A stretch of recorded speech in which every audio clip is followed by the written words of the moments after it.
Tovot, un très bon Shabbat, des bonnes nouvelles. Nous sommes aujourd'hui le 3 Elul. Dans les calculs, il nous reste 27 jours jusqu'à la nouvelle année. Le 27, je pense que vous avez tous entendu parler, c'est une très bonne ségoula. L'origine déjà est dans les Midrash de lire tous les jours le psaume Teilim 27 jusqu'à Kippour, et il y en a même qui continuent jusqu'à Hoshana Rabbah. Pour quelle raison? Le Midrash il nous raconte, là-bas on cite les David Adonai Ori Veishaim Mimira.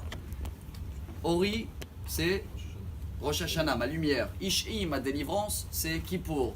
Kitzpeneni besuko beyom ra'a. Suko, c'est Sukkot. Et pourquoi c'est bien de lire ce Teilim? D'abord qu'on rajoute quelque chose en plus. Le Hida, Rabbi Yosef Chaim David Azoulay, lui dit que c'est bien de le lire toute l'année.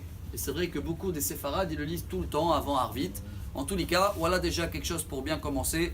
Dans les 27 jours qui nous restent, chacun qui est là ou qui reçoit la vidéo peut prendre sur lui, ça dure quelques minutes, lire ce psaume et le comprendre. Et il y a là-bas la phrase extraordinaire qu'on a déjà parlé. Au nom du Baal Shem Tov, Im takum alay milchama bezot ani boteach.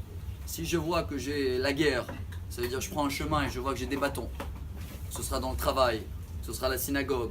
Bezot ani boteach, c'est que c'est un bon chemin. C'est que le Yetzirah il est en train de me mettre exprès des bâtons parce qu'il sait que je vais réussir. S'il sait que je vais échouer, il me laisse que tout sera nickel. Ça on l'avait déjà dit. Le petit message avant de sonner le chauffard du jour, chers amis, de ce Shabbat formidable.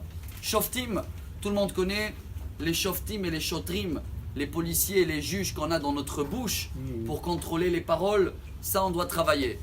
Hier on a dit qu'on va travailler la joie. Aujourd'hui, voilà, je veux qu'on partage tous ensemble les paroles. On a déjà vu que Yaakov, il nous a appris que les paroles ça peut être tzloti ou varoti.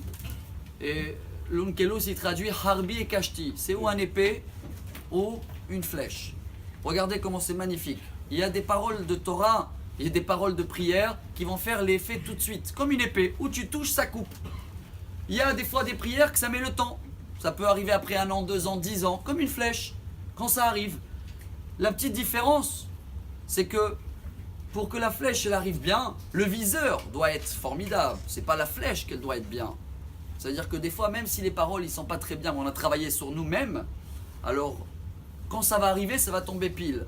D'un autre côté, l'épée, les paroles qui vont trancher tout de suite, cela, même si c'est un enfant qui touche un épée, ça marche.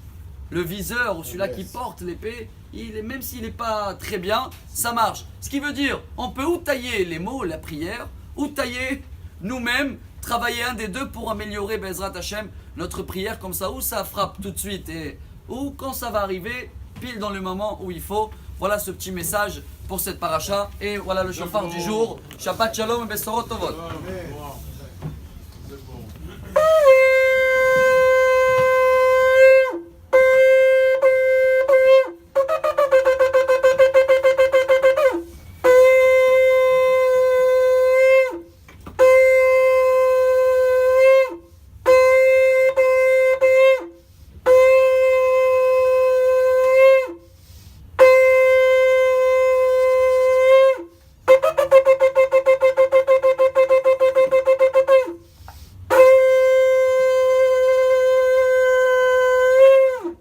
אמר רבי אלעזר, אמר רבי חנינא, תלמידי חכמים רבים שלום בעולם